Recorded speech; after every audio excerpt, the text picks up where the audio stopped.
Hello YouTube, Sir Dragon X here.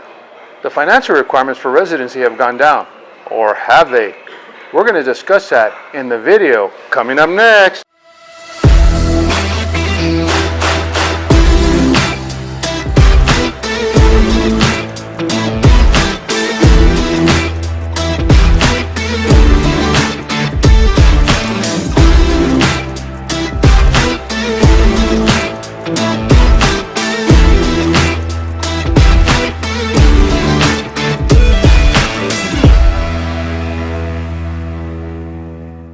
There has been some confusion lately about the financial requirements for temporary and permanent residency.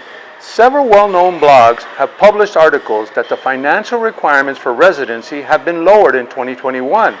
This is partly true, but not really. The reason for these articles is because immigration has adopted a new formula for calculating financial requirements.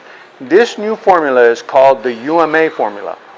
Now, this has caused a lot of confusion and misconception, leading people to believe that they now qualify for residency when in fact they may not. So, what does this mean for those applying for residency? Do I qualify when I didn't before? What are the misconceptions? Well, I'm going to try to answer those questions in the following video. Before we start, just a reminder to visit us at our new website at www.retiredlifeinmexiconobull.com. Subscribe to this channel and visit us on social media at the links listed in the description of this video and the description of our channel. Also, come have some fun and join us in our live chat and live news feeds via Discord in the link above and the links listed in the description of this video. So, what's all the fuss about? Can I now qualify for my residency since the requirements have gone down? Well, the answer may be yes, but more than likely, no. First, let me explain what the UMA formula is exactly and how it pertains to applying for residency. The UMA formula is a unit of measurement in pesos that is used to calculate the amount of obligations contemplated by federal laws such as fines and taxes, sort of like an economic indicator, so to speak. This formula is nothing new. The Mexican government started using this formula back in 2016. Actually, back in 2016, it was used to replace many of the formulas for fines and payment that the Mexican government used that were based on minimum wage at any given time. Now, why is this important when it comes to residency? Well, because the minimum financial requirements to obtain residency are based on a formula calculated with the current minimum wage, which is 141.70 pesos. I go into how this is calculated in my previous videos about residency, which I will be leaving a link to, and I even have a chart that you can download. Now, bottom line, based on the minimum wage, the financial requirement is approximately $2,200 in monthly income, or a savings of approximately $37,000 at today's exchange rates. Now, how does the UMA differ? It's calculated on a value of 89.62 pesos. So basically the minimum requirements change to a monthly income of approximately $1,400 a month, or a savings of approximately $24,000. This is a big difference.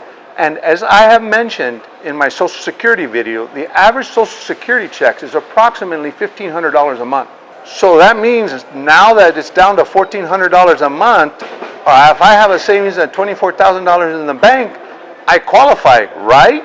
Well, unfortunately, the answer is yes, but no. You see, yes, immigration has adopted the formula, but the Mexican consulates have not adopted this formula.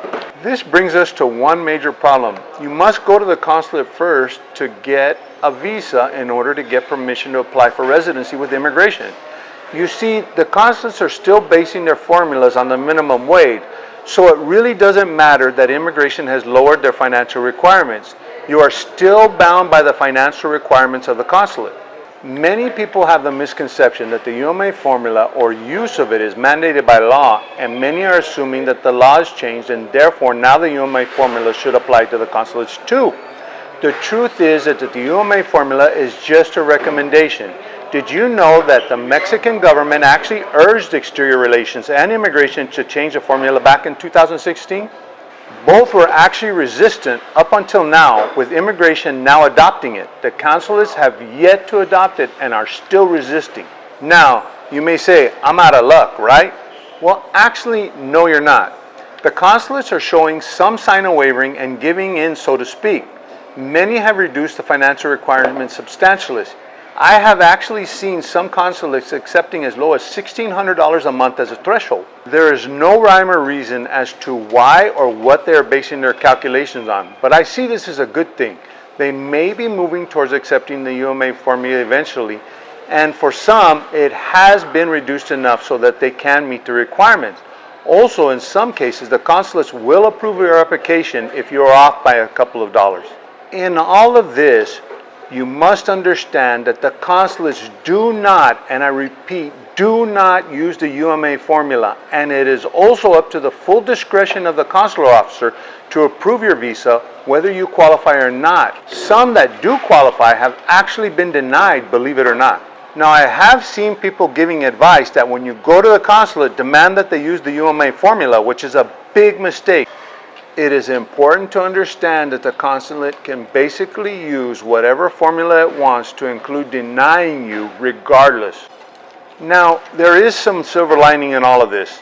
The good news is that it appears that some consulates are trending towards lowering their financial requirement, and we may see an eventual adoption of the UMA formula. But for now, the official requirements are still $2,200 a month or $37,000 in savings. What I suggest is you go to each individual consulate website and they will list the exact financial requirements for the consulate. I have even seen cases where people have even flown to a different city to process their visa because the requirements are lower. Do your research. You may find you qualify when you didn't before, or maybe even think you don't now. Let's hope the consulates soon follow suit and adopt the UMA formula. Now, with that being said, if anybody offers you advice that it's legal to run to the border every 180 days and live here on a tourist FMM or overstay your visa, remember, both are illegal and you could end up in a world of hurt. Immigration is currently cracking down, and beware, because some YouTube channels and Facebook groups still perpetuate this idea. Good luck, and until next time, don't forget to subscribe, and see you soon.